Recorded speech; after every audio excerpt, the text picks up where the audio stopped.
Hello बच्चों, let's read the question and the question says which one of the following is incorrect statement regarding mutation. इनमें से कौन सा statement mutation के regarding incorrect है? इस क्वेश्चन के लिए हमारा जो की कॉन्सेप्ट है वो है म्यूटेशन। की कॉन्सेप्ट हियर इज म्यूटेशन। तो म्यूटेशन क्या होता है? Change in the DNA sequence. DNA sequence में अगर कोई चेंज होता है जैसे इंसर्शन, डिलेशन, इन्वर्जन, ये चीजें म्यूटेशन कहलाती है। Change in a DNA sequence,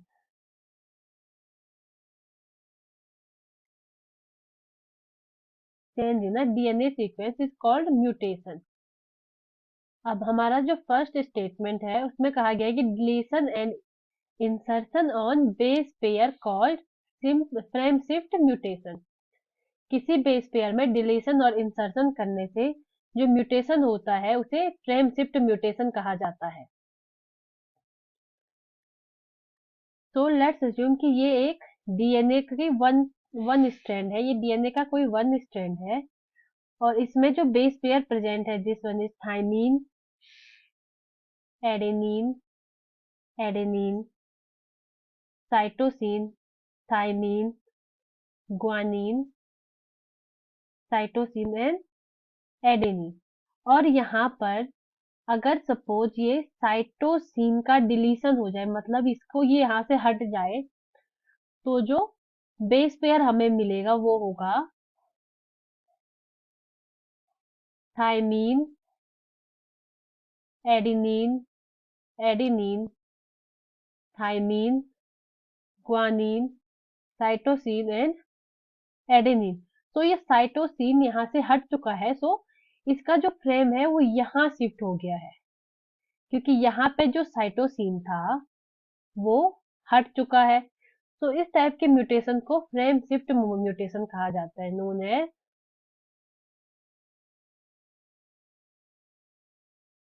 frame shift mutation.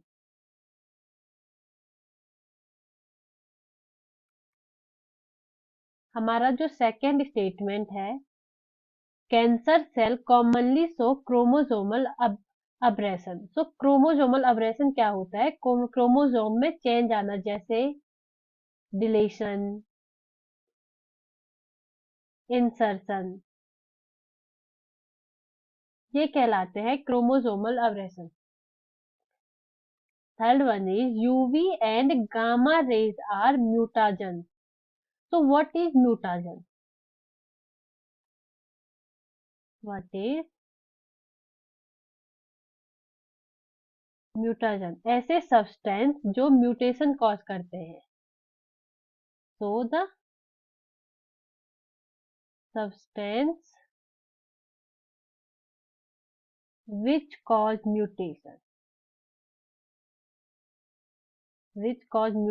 is called mutagen.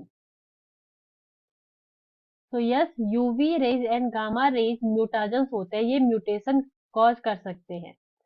तो this third statement is also right. Last statement says change in single base pair of DNA does not cause mutation.